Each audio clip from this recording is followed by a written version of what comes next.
নমস্কার, আমি শম্পা। আজও চলে এসেছি একটি হাড়হিম করা ভূতের গল্প নিয়ে। গল্পটির নাম পুরনো বাড়ির রহস্য, শচীন দাসের লেখা।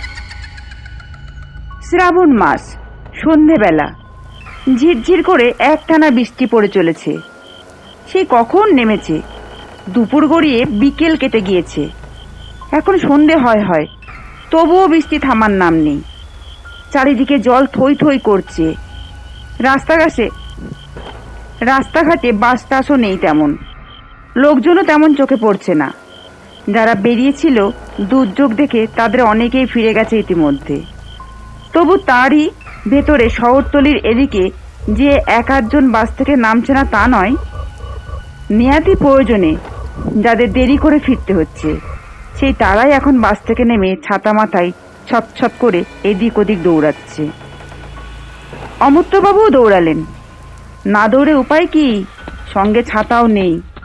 সকালের দিকটা আকাশ ভালো থাকায় ছাতা নেবার দরকার মনে করেননি, কিন্তু দুপুরের দিকেই আকাশ কালো করে বৃষ্টি নামলো। সে কি বৃষ্টি! প্রথমে ভেবেছিলাম কমে যাবে, আর কমলেই বেলা থাকতে থাকতে আজ একটু আগেই বেরিয়ে পড়বেন অফিস থেকে। অথচ তার হলো কই, বৃষ্টি কমে আস্তে আস্তে সেই বেলা পড়ে গড়িয়ে গেল। তাও কি পুরোপুরি কমলো? ঝিরঝির করে একটানা পড়েই চলেছে। হাতের ফাইলটা মাথার ওপর আড়াল করে প্যান্ট গুজিয়ে গলির ভেতরে ঢুকলেন অমর্ত্যবাবু। গলিতে বেশ খানিকটা জল জমেছে। এই জলেও নামতে হতো না যদি গাড়িটা তার ঘরের দরজার কাছে এসে দাঁড়াতো, কিন্তু উপায় নেই। বাড়ির ঢোকার মুখেই মস্ত একটা গলি, এই গলিতেই গাড়ি ঢোকে না। অফিসের গাড়িটা তাই রোজই তাকে গলির মুখে ছেড়ে দিয়ে যায়, ও এখান থেকেই তাকে গাড়িতে তোলে। জল পার হয়ে এসে অমর্ত্যবাবু বাড়ির দরজায় এসে কলিং বেল বাজালেন। প্রায় সঙ্গে সঙ্গে দরজা খুলে গেল। খুলল মেয়ে মিতুল। অমর্ত্যবাবু জিজ্ঞাসা করলেন, কিরে, কেউ আসেনি? মিতুল ঘাড় নাড়ল, মুখটা থমথমে, চোখ দুটো ছলছল করছে। অমর্ত্যবাবু বুঝলেন অনেককে বলেও কেউ না আসায় মেয়েটার মন খুব খারাপ হয়ে গেছে। তা হওয়ারই কথা, অন্তত এই দিনটিতে আজ মেয়ের জন্মদিন উপলক্ষে আত্মীয় স্বজনদের অনেকেরই নেমন্তন্ন করেছিলেন অমর্ত্যবাবু। এটা তার মেয়ের ক্ষেত্রে যেমন, ছেলের ক্ষেত্রেও তেমনই। এই চলে আসছে আজ বছর কয়েক ধরে। আসলে জন্মদিনটা উপলক্ষ মাত্র, এই সুযোগে সবার সঙ্গে দেখা হবে অমর্ত্যবাবু তাই অনেককেই আসতে বলেন। তবে এবারের আয়োজনটা একটু বেশি ছিল। দিন 15 হলো এই বাড়িটা কিনে এসে উঠেছেন তিনি। পুরনো বাড়ি, জলের দরে বিক্রি হয়ে যাচ্ছিল। সুযোগ বুঝেই বাড়িটা কিনে ফেললেন অমর্ত্যবাবু। তবে রংটং করা গৃহপ্রবেশের সময় আর কাউকে বলতে পারেননি সামনে মেয়ের জন্মদিন। ভেবেছিলেন সেই সময় সবাইকে বলবেন, বলেও ছিলেন, কিন্তু দুপুর থেকে যা দুর্যোগ শুরু হয়েছে, এই ঝড় বৃষ্টি মাথায় করে কে আর এখানে আসবে। অমর্ত্যবাবু বললেন, তার মন খারাপ করে কি করি বল, দুপুর থেকে যা শুরু হয়েছে, রাস্তাঘাট ভেসে গেছে, আমিও তো এলাম অনেক কষ্ট করে। যাকগে, চল ভেতরে চল। কেক কেটেছিস? মিতুল মাথা নাড়ল। না, এখনো ওসব কিছুই হয়নি। তুমি আসোনি, তা মা বলল দেরি করতে। ও তাই নাকি? ঠিক আছে, তোর মাকে বল সব রেডি করতে, আমি চটপট হাত মুখ ধুয়ে আসছি। বলতে বলতে অমর্ত্যবাবু দরজাটা বন্ধ করে ভেতর দিকে চলে গেলেন তার নিজের ঘরে। প্রায় মিনিট 20 পরে যখন আবার ফিরে এলেন, তখন তার পরনে সাদা পাজামা আর পাঞ্জাবি, হাতের আঙুলের ফাঁকে জ্বলন্ত সিগারেট। মিতুলকে ডেকে বললেন, কই রে মিতুল, তোদের হয়েছে? মিতুল নয়, এবার জবাব দিলেন মিতুলের মা, অমর্ত্যবাবুর স্ত্রী বিজয়া দেবী। তিনি বললেন, হ্যাঁ, সবই রেডি, এখন তুমি এলেই হলো। পর্দা সরিয়ে অমর্ত্যবাবুর পাশের ঘরে পা বাড়ালেন। এই ঘরটা বড়, প্রায় 20-25 জন লোক একসঙ্গে বসতে পারে। এখানে ডাইনিং টেবিলের ওপরে একটা সুন্দর ট্রেতে বড় একটা কেক সাজানো। কেকটার চারপাশে কতগুলো মোম জ্বলছে। অমর্ত্যবাবু গুনে দেখলেন ঠিক 13টা। তার মেয়ে মিতুল এবার 13 বছরে পা দিল, তাই 13টাই জ্বালানো হয়েছে। মিতুলকে এবার এক ফুয়ে সবকটা নেভাতে হবে। ছেলেটার কাছে ঘুরঘুর করছিল, সুযোগ পেয়ে বলল, কিরে দিদি, পারবি তো নেভাতে? না পারলে আমাকে বলিস। কেন তোকে বলবে? বিজয়া দেবী এবার ছেলের দিকে তাকিয়ে হাসলেন। দিদি নিজেই সবগুলো নেভাতে পারবে। কই মিতুল, আয় এদিকে আয়। মিতুল এগিয়ে গেল, মাথা নিচু করে খুব জোরে একটা ফু দিল। সঙ্গে সঙ্গে মোমগুলো নিভে গেল। অমর্ত্যবাবু ও বিজয়া দেবী দুজনে হাততালি দিয়ে উঠলেন। ছেলেটাও আনন্দে চেঁচিয়ে উঠল। কিন্তু 1 মিনিটও গেল না, ছেলের উচ্ছ্বাসটা শেষ না হতেই মোমগুলো আবার দপ করে জ্বলে উঠল। অমর্ত্যবাবু বললেন, দাঁড়া, ঠিক মতো নেভেনি বোধ হয়, নে আরেকবার ফু দে তো। মিতুল আবার ফু দিল। সঙ্গে সঙ্গে সবকটা মোম একসাথে নিভে গেল। কিন্তু একটু পরে আবার একই দৃশ্য, দপ করে সেগুলো আবার জ্বলে উঠল। দাঁড়া তো। অমর্ত্যবাবু এবার নিজে এগিয়ে গেলেন। খানিকক্ষণ মোমগুলোর দিকে তাকিয়ে দেখলেন, নিজে ইঞ্জিনিয়ার মানুষ, কত বড় বড় মেশিনকে নিজের হাতে চালিয়েছেন, অথচ সামান্য কটা মোম কেন এমন করছে ঠিক বুঝতে পারলেন না। তাই বললেন, দাঁড়া, এবার আমি নিজেই দেখছি। বলে খুব জোরে একটা ফু দিলেন তিনি। মোমগুলো নিভল সঙ্গে সঙ্গেই, প্রায় জ্বলে উঠল আবার। মাথাটা তুলে অমর্ত্যবাবু স্ত্রীর দিকে তাকালেন। কি ব্যাপার হলো তো? কি জানি, ঠিক বুঝতে পারছি না। অমর্ত্যবাবু বললেন, দেখো তো, তুমি একটু চেষ্টা করে। কিন্তু বিজয়া দেবী ততক্ষণে পিছিয়ে গেছেন। কেমন একটা ভয়ও ঢুকে গেছে তার মনে। ছেলে মেয়ে দুটোকে কাছে টেনে নিয়ে বললেন, না বাবা, আমার কেমন খারাপ লাগছে। তার চেয়ে তুমি জল ছিটিয়ে নিভিয়ে দাও। জল ছিটালে কেকটা নষ্ট হয়ে যাবে না? আচ্ছা দাঁড়াও, আর একবার দেখি। অমর্ত্যবাবু আবার ফু দিলেন, পরপর কয়েকবার। কিন্তু আশ্চর্য, যতবারই ফু দেন মোমগুলো নেভেও সঙ্গে সঙ্গে, আবার জ্বলেও ওঠে। ওই রকম চলল কয়েকবার। শেষে বিরক্ত হয়ে একটা সসপ্যান এনে চাপা দিতেই মোমগুলো পুরোপুরি নিভে গেল। সে রাতে আর কিছু হলো না। কিন্তু ঘটনা ঘটল পরের দিন রাত্রিতে। রাত তখন কটা হবে, বোধহয় 2-2:30।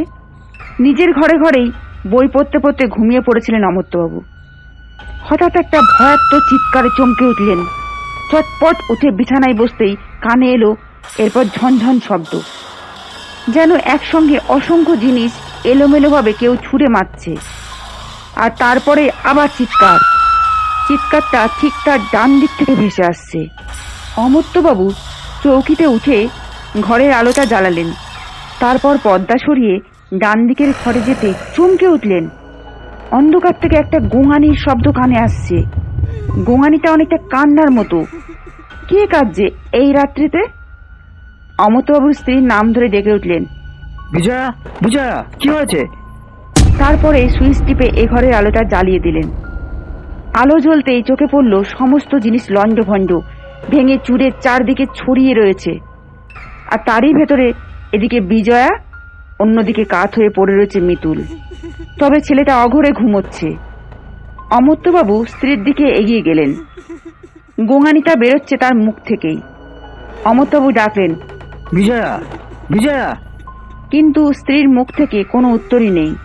নিচু হয়ে বসে অমর্ত্যবাবু তখন স্ত্রীকে ধাক্কা দিলেন। কি হয়েছে কি বিজয়া? এবারে ধর্মর করে উঠে বসলেন বিজয়া দেবী। অমর্ত্যবাবুর দিকে ফ্যালফ্যাল করে তাকিয়ে তারপর ভয়ে ভয়ে বললেন, মিতুল, মিতুল, কেউ কে গলা টিপে মারছিল। কে কে মারছিল? আর এসব জিনিসপত্র ভাঙলো কে? বলতে বলতে অমর্ত্যবাবু এবার মিতুলের দিকে এগিয়ে গেলেন। মিতুলের দাঁত কপাকে লেগে আছে। অমর্ত্যবাবু বললেন, শিগগির শিগগির একটু জলানো বিজয়া, মিতুল অজ্ঞান হয়ে গেছে। কিন্তু আমার ভয় করছে ভীষণ। বিজয়া দেবী ভয়ে কাঁপতে লাগলেন। অবস্থা বুঝে অমর্ত্যবাবু উঠলেন। নিজের ঘরের জলের জগটা নিয়েই ছুটে এলেন। তারপর চোখে মুখে জলের ঝাপড় দিতেই, দাঁতের ফাঁকে আঙুল ঢুকিয়ে দাঁত কপাটি খুলে দিতেই জ্ঞান ফিরল মিতুলের। সঙ্গে সঙ্গে সে জড়িয়ে ধরল বাবাকে। ভয়ে কাঁপতে কাঁপতে বলল, আমি আর এখানে থাকবো না বাবা, আমার ভীষণ ভয় করছে। অমর্ত্যবাবু মেয়েকে নিয়ে স্ত্রীর দিকে তাকালেন। চটপট টুটুলকে নিয়ে আমার সঙ্গে এসো। বিজয়া দেবী টুটুলকে কোলে নিতেই অমর্ত্যবাবু ওদের নিয়ে নিজের ঘরে এলেন।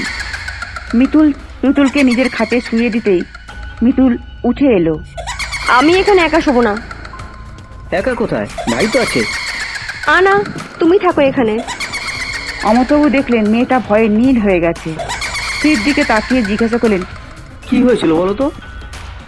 বিজয়া দেবী কাঁপতে কাঁপতে বললেন, প্রথমে তো বুঝতে পারিনি, মাঝরাতে হঠাৎ ঘুমটা ভাঙে, মনে হলো আশেপাশে কেউ যেন ঘুরছে। ভাবলাম তুমি বোধহয়, তাই তোমাকে ডাকতে যাচ্ছিলাম, কিন্তু তার আগেই ঝনঝন করে শব্দ কানে এলো। বুঝতে পারলাম কেউ জিনিসপত্র ভেঙে চুরমার করছে। বেড সুইচটা জ্বালিয়েই চিৎকার করতে গিয়ে যা দেখলাম, তাতে আমার বুকে রক্ত এখনো হিম হয়ে আসছে।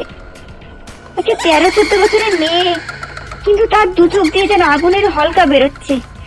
আর হাতগুলো কি লম্বা লম্বা, দাঁতগুলো বিকট, দাঁত মুখ খিচিয়ে সে মিতুলের দিকে এগিয়ে যাচ্ছিল। কিন্তু ততক্ষণে ঘুম ভেঙে গেছে মিতুলের। মিতুল একটা চিৎকার দিয়ে উঠেছে।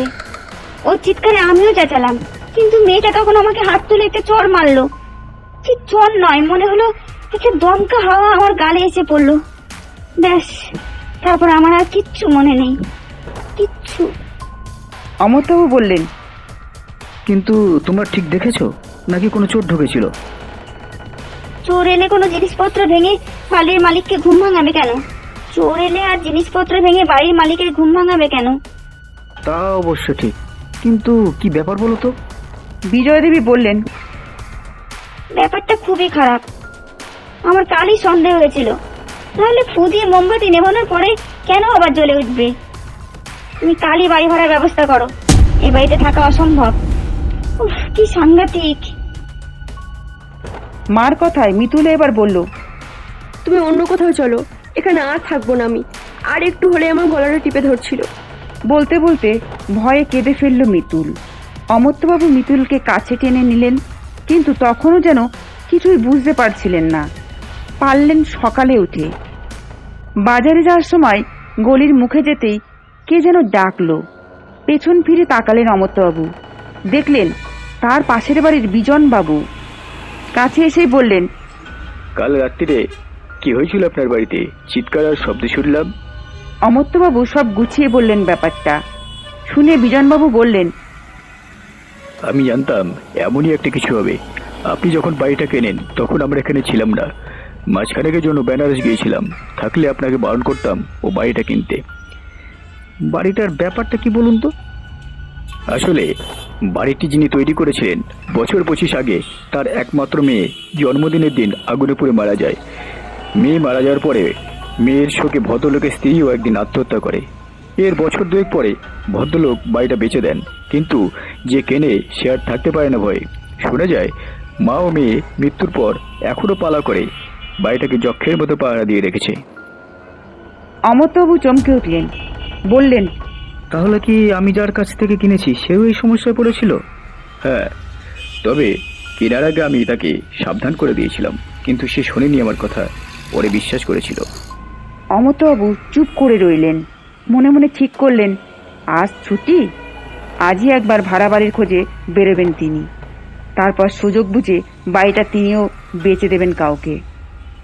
নমস্কার। গল্প পাঠে ভুল হলে ক্ষমা করবেন, আর ভালো লাগলে কমেন্টে জানাবেন।